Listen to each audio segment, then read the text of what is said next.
Hello and welcome to Sports Fan Entertainment, here to discuss some recent Tennessee Titans headlines that came out today. One that was also very obvious, and one that we discussed last week, but I just wanted to address it quickly because it was a news point and it was a talking point today, and I kind of want to just prove how right I was for now. I mean, who knows? Things can still change. And then the other has to do with the Tennessee Titans schedule, of which, by the way, I will be back tomorrow night live. I'm planning on 7 p.m. Central. If the schedule comes out, if it leaks out before, I might be a little before. I might just wait for 7. That way it's confirmed because I don't want to come on here looking like a clown because we have a leaked schedule and it turns out the schedule isn't actually real. And I think it comes at either 6 or 7 Central. I'm pretty sure it's 7 Central. Let me look up the official time. NFL schedule release 2023. It should be 7 Central. So I will be live immediately. Yeah, 7 Central.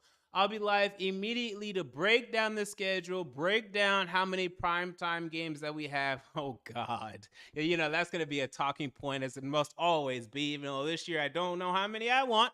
How many games I think we're going to win just for fun. We're not going to hold each other to these crazy predictions in May.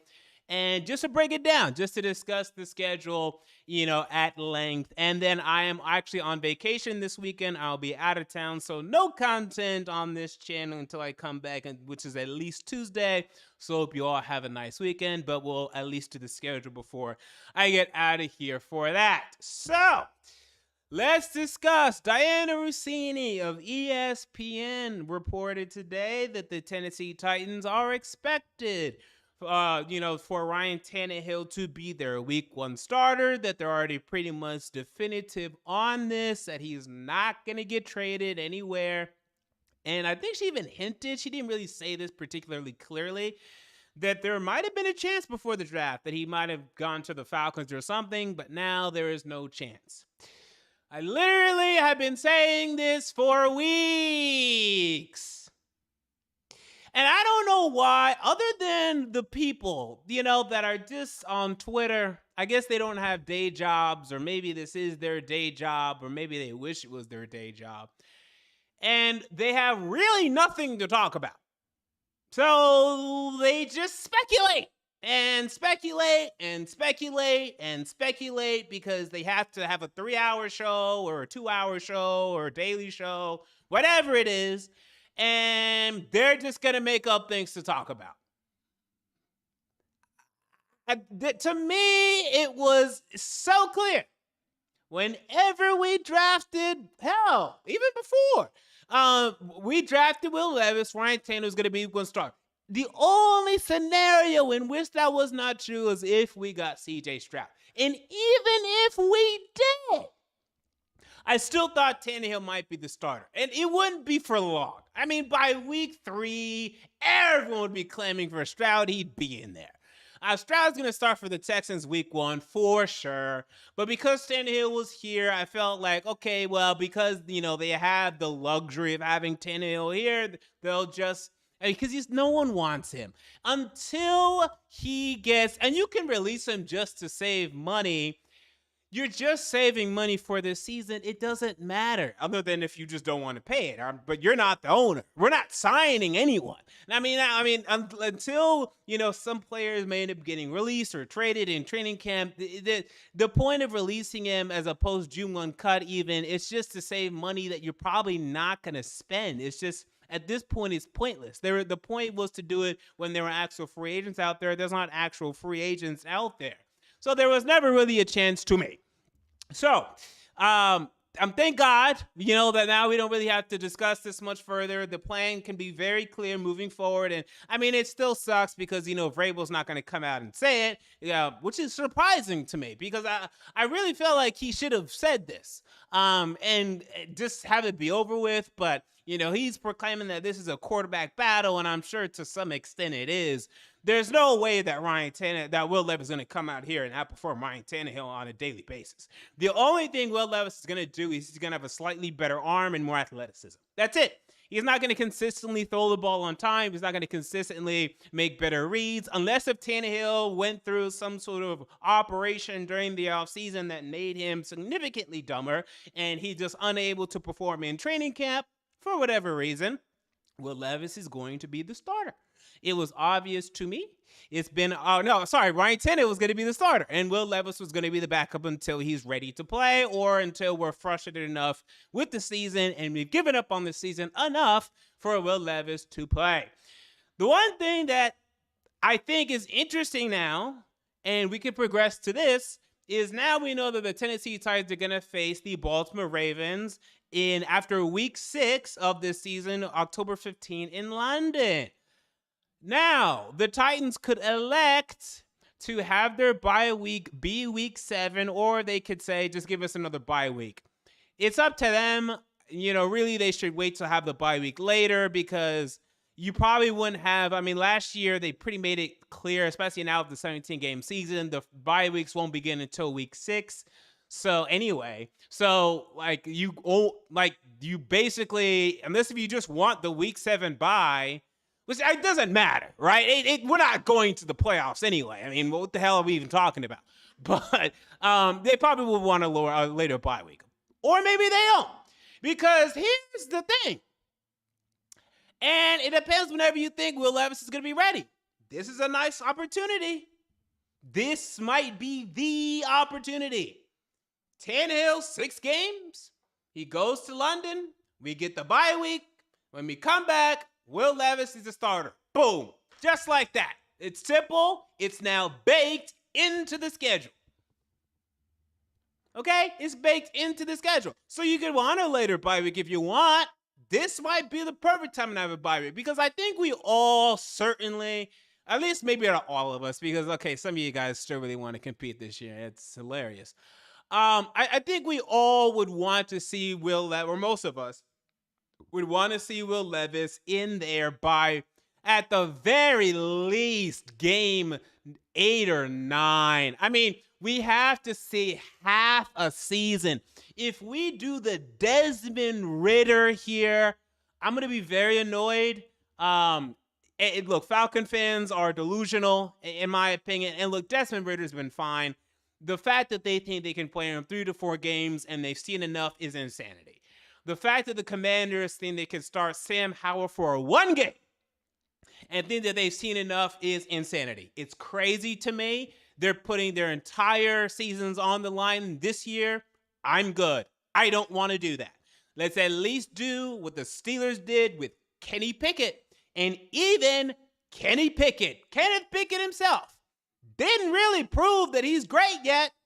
In the half season that he played, he still didn't really see enough. He saw enough to be like, okay, he gets next year. And he was a first-round pick anyway, so it was pretty much guaranteed. If you do the Desmond Ridder or Sam Howell here, I'm going to be very annoyed. And look, I know Commander fans, shout out to my boy Louis T, and they're very confident in Sam Howell. Congratulations. I wish I had you guys' expectations and optimism. Over here, I want to see more than 1 or 3 games. That's what I'd like to see, even for the rookie. And this is the guy that said that Tannehill should start. But I want to see Levis for me, ideally, 7, 8, I say at least 8, 9, 10, 11 games. 8, 9, 10, 11 games. I think by week 5, 6, he should be ready. And this is the perfect opportunity, throw him in there. And if he needs to sit the whole year, considering the fact that we're not competing, if we were competing like the Chiefs with Mahomes, then fine, sit him the whole year. I don't care. Although there really wasn't a chance that Alex Smith was going to win the Super Bowl that year for the Chiefs whenever Mahomes sat, they were making the playoffs. I'm pretty sure they won 11 games. It was and they were maybe 10, but they were a good team. So I was fine with Mahomes sitting the whole year. We're going to be under 500. And I know that's still a debate to some of you. We're going to be under 500. So there's really no reason. Throw them out there and let's see what we have to see. I think regardless, again, unfortunately, unless if this is a total dumpster fire, which it certainly could be, I think he is our quarterback next year. And I wish him well. I wish him well and I wish us well. But let's at least have a greater sample size so that way next year when I'm ranting about it in the offseason, I have more to rant about. And I have more evidence to prove about what I'm ranting about, and I don't have to just roll with whatever BS I have to say because it's BS. So, that's what I prefer. That's what I do. Also, I was very surprised today. And look, I'm not a season ticket holder, and I go to 1 or 2 games a year.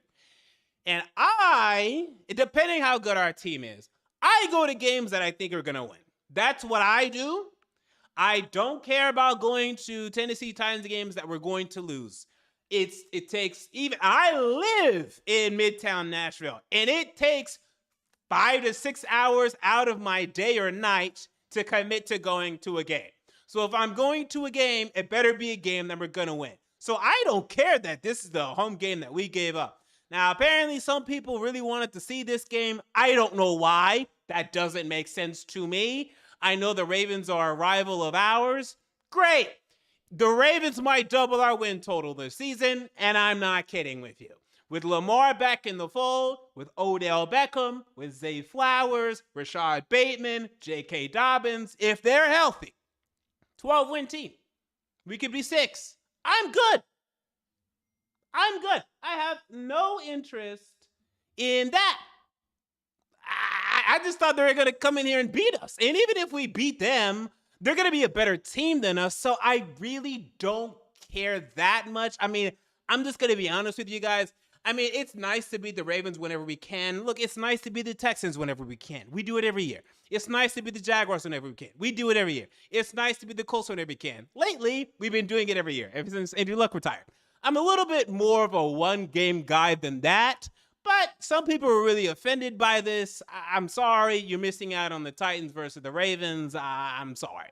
But if you wanted to see good games, look, the Bengals are coming to town. Go watch the Bengals beat us. If you really want to watch a game in which you see an opposing team come in here and beat us and be impressed by the opposing team, go to that game. All right? And maybe we'll upset and it'll be fun. I don't know. I'm good. Right? I have no problem going to, whenever they're bad, Titans, Jags, or going to a team that, it'll be fun. And it'll be close. Hey, I went to Titans Bills when we beat them on Monday Night Football. I knew it was going to be close and fun and competitive, and what a great game if we win. Great. Titans versus Ravens this year doesn't really interest me. I just think they're going to win, and even if we beat them, doesn't really matter to me because, it's cool. Doesn't really matter to me. They're still going to be 3, 4, 5 games better. Doesn't matter. So that's just me. I don't know. A lot of people were talking about that on Twitter today. I find that interesting. So that's pretty much it for Titans. Even this week, there weren't many headlines. People are just analyzing the roster, the rookies. I might next week do some draft analysis on some of the rookies, some tape analysis or stuff like that. I will say, though, I have been watching more tape, as much tape as I can find, on Colton Dowell.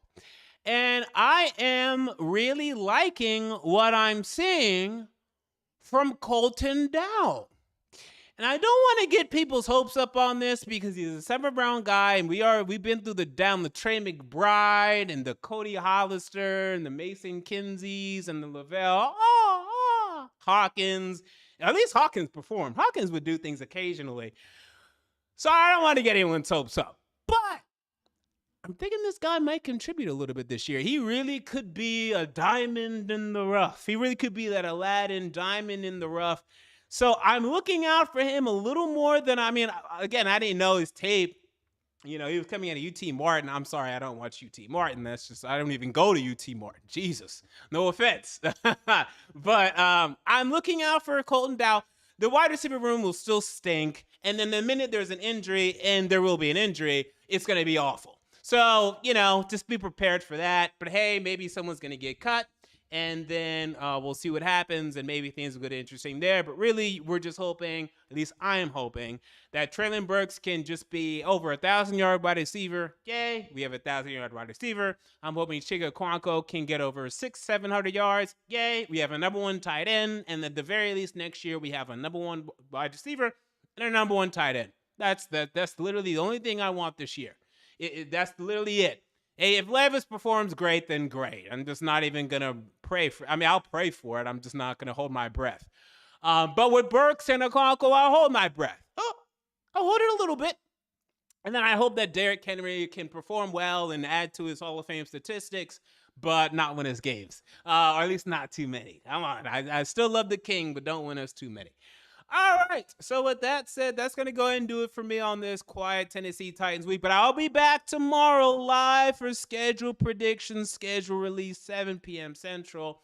So make sure to stay tuned for that. And until next time, this has been MJ of Sports Fan Entertainment, and I'm out.